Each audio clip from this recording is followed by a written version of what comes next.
What's up, my people? We're going to talk about today's episode of Game of Thrones. Holy shite is a good word to say. Holy shite.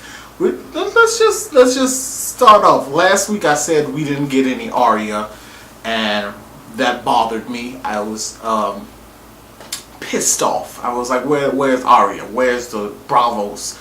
And they gave it to you as soon as it started off this week.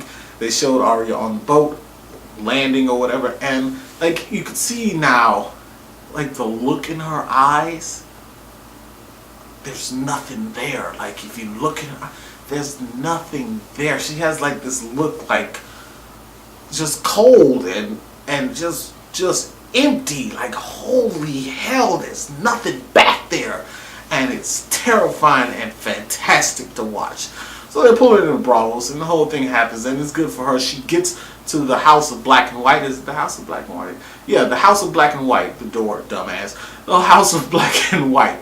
And open the door, and like this black dude opens the door, and he's just like, I can't make the faces look, so I'm like, when he opens the door, he's just there, and I'm like, damn, there's brothers in the Bravos. They got brothers over there in Bravos. All right, I see you, brother. Right on. I got you. So that happens, and she's saying like, Lavala Margolis, Doharis, I got the coin. What you want? Let me get in the door. And dude's like, get the fuck out of here. And that's it. And she's sitting there and she waits all night after night after night, and she stays there and everything. And she's determined to get in, and it doesn't seem to happen for a long time. And then I might as well just, since I'm on this, I'll get into the whole thing. So the whole thing happens, and she's walking through the thing. She throws the coin in the water, and at the end of the episode, they come back to her, and the guy shows up, and turns out the guy is fucking Jack and Hakkar. It's just fucking Jack and Hakkar. Jack! I can't, like, I don't, but it's Jack and Hakkar. Fantastic. I'm happy to see him, because like you just can't have a character like that, and then like he comes in and he does his little thing, and then he disappears, never to be seen or heard from again. That doesn't make sense. I'm glad he's there. Good for him. Question is it really him, or is it just another person who has his face? And it's a lot of questions, but I don't have the answer, so I'm not going to talk about it. It's cool though. Second thing that happens, oh, I feel so bad for Brienne. Like, dude, you were sent to save the Stark sisters, right? Within a space of like 4 episodes, you have encountered both of them and failed to take both of them to safety. I mean, Arya was with the Hound. She ain't safe. Like, you were supposed to save her, you didn't. But I give you a pass because Arya didn't want to be saved anyway. She had her own shit going on. She had her own plans. I give you that. Sansa is with Peter Baelish. There is no greater danger to be had. That bitch is in danger. Like, it's like a thing I won't go into. But like, that bitch is in danger.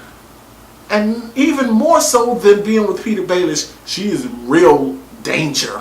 Holy hell. So whatever happens, they run into each other at the thing, and she comes and she does the same thing she does with Arya, and Sansa's like, bitch, I ain't impressed. You failed to save everybody. What you want? And it goes into this whole thing, and point is she loses. She doesn't get her, and I'm just like, dude, what do you do now? You can't catch a break. So she follows her like a psycho. Then we get to King's Landing, and Cersei is there, and Cersei's just unraveling. It's just sad to watch. You know, like that old chick in the club who's like still wearing tight dresses, and I still got them, and I can twerk like everybody else. You can't. It's over. It's over. It's a bird. Woo! It just flew away. It's over. Let it go. Don't do it to yourself. And she's just like, she's drinking and she's angry and she's jealous and she's all these things. I know she's in her little story, in the backstory in the first episode, a younger queen will take everything she has. I get it. She thinks that's Marjorie and she's nervous and she just doesn't want it. But like, dude, you were supposed to be a Lannister. Hold your shit tight. Put it back together. This is not the way to be. Fuck wrong with you? Like, come on. So, among the things she screwed up is she took Bronn's bride back.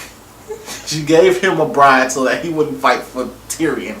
And then once the whole thing went away, Tyrion gets away and the whole thing's not worth it anymore, she takes it away from him, leaving him perfectly positioned to go to Dorne with Jaime, who has decided he's gonna be a man and save one of his kids because he failed everybody else, and he's got one hand and it's gold and one heart and it's cold. That rhymed. It's not necessarily true, but it rhymed. So they get that thing, now it's the whole Bronn and Jaime show, which I like. I like them two together. They're not as good together as Tyrion and Bronn, but they're pretty good. It's okay. It's my favorite duo right now. Yeah, I think it might be my favorite duo. I mean, Sansa and Littlefinger's probably a close number 2. I don't know why. It's something weird, dark, and full of terrors with them. I don't get it. Jon Snow. 2 crazy things happened to Jon Snow in this episode. Number one,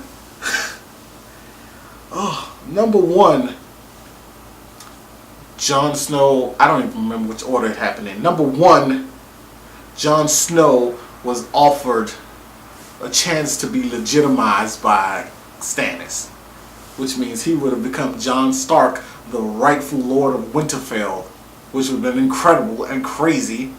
And then Sam turned around and got him voted into Lord Commander, so he's Lord Commander of the Night's Watch.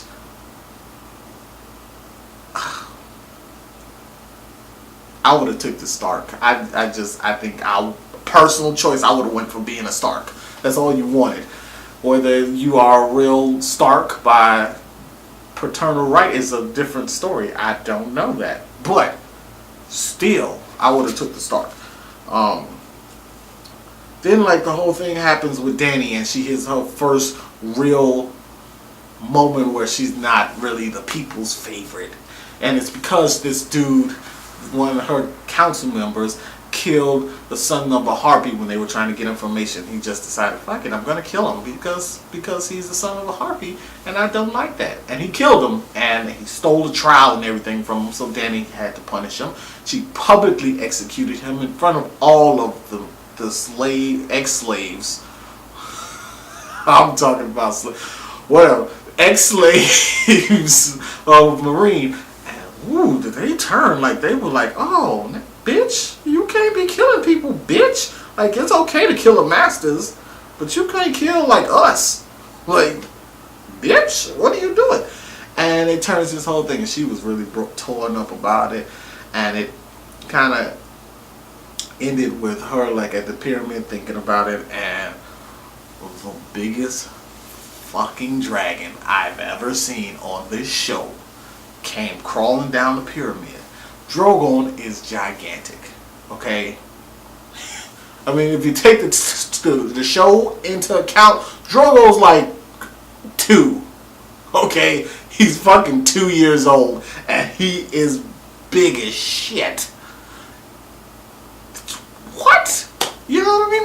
What? Wow. It's crazy to see. Anyway, the point is, this episode was much better than the first episode because things are starting to happen. I forgot to mention, Sansa's going to Winterfell. Holy hell, we see in the trailer, she's in the crypts of Winterfell. I didn't really believe she was in the crypts of Winterfell, because why?